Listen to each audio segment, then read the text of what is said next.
Bonjour à tous, j'espère que vous allez bien. Bienvenue dans cette petite vidéo Day Trading Roadmap, les plans du jour. Aujourd'hui, nos plans sur les indices. Après une intervention de la Fed hier soir qui a décidé de monter ses taux d'intérêt de 0,25, ce qu'attendait le marché.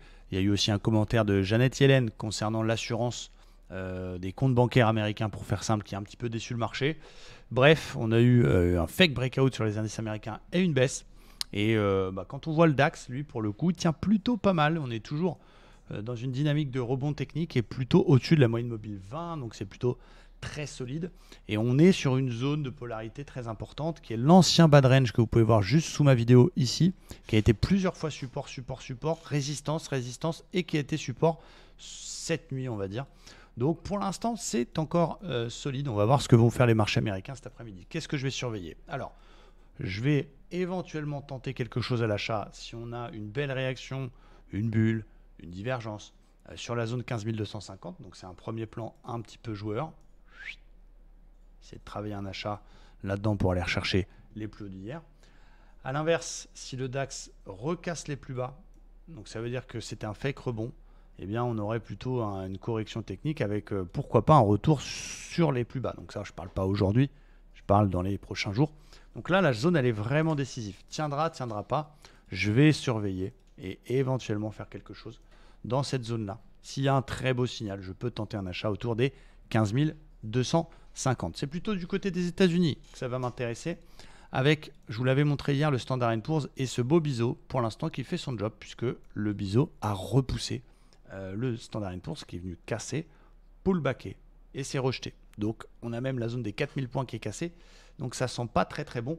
Et le Dow Jones, eh bien, il a réintégré, rappelez-vous, le beau range que l'on avait ici en 1 heure, 4 heures, ce gros range en jaune qui a été réintégré. On a fait un fake breakout.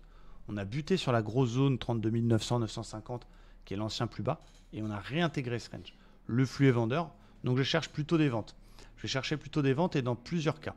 Premier cas, c'était si on retournait, c'était le plan fait avant la baisse de la dernière bougie, refaire un petit pullback sur le haut de range, j'aurais bien voulu vendre sur un retour sur les 600. Donc ça, c'était un plan un petit peu plus joueur. On rebondit, on vient chercher 600. Signal, on vend. Là, ça va être plus clair. S'il continue sa baisse et qu'il casse ce petit canal haussier en 4 heures dans lequel il évolue, eh bien, je serai vendeur sous les plus bas d'hier. Ça veut dire qu'on attend qu'il casse 250 et sous 32 250, je vends pour aller chercher le bas de range. Voilà, pour l'instant, pas envie de payer tant qu'il est dans ce range, plutôt des ventes, cassure des plus bas d'hier ou retour sur les 600. Du côté du Nasdaq, qui est un petit peu plus puissant, il est un petit peu plus sérieux, le Nasdaq. Il est un peu plus haussier que le Dow Jones. Il est toujours collé à ses plus hauts précédents, mais il n'arrive pas à les passer. Donc, on a un beau support qu'on voit bien en 1 heure, vous allez voir, qui est ici. Voilà. Donc, il y a un plan un petit peu joueur, c'est de travailler une vente sur le pullback, sur ce beau support cassé, donc autour des 880, 900. Ça, c'est un premier plan un petit peu joueur. Plan plus safe, c'est d'attendre qu'il casse les plus bas et vendre 700 pour aller déjà chercher la polarité des 600. Et à l'inverse, contre-plan sur le Nasdaq, si finalement ce n'est pas un pullback, s'il remonte et qu'il recasse les plus hauts d'hier, au-dessus de 950, je repasse acheteur. Donc au-dessus de 950, je cherche des achats. Je peux tenter un pullback sur les 880-900, c'est un peu joueur. Et sous les plus bas d'hier, on est vendeur. Voilà ce que je vais surveiller sur les indices américains. Petit bonus, ça fait plaisir de vous donner un petit bonus. Encore une fois, rien n'est jamais sûr. Mais on a une superbe divergence baissière sur l'euro-dollar en 1 heure qui pourrait être validée dans 4 minutes. Donc je la surveille et vu le ratio, encore une fois on a un ratio de plus de 4, ça veut dire que je peux gagner 4 fois mon risque.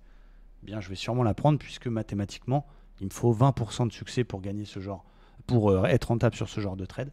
Donc voilà, il est très probable que je prenne cette divergence baissière sur l'euro-dollar. On verra si c'est une divergence qui fonctionne ou pas. Merci à tous, très bon après-midi et à bientôt.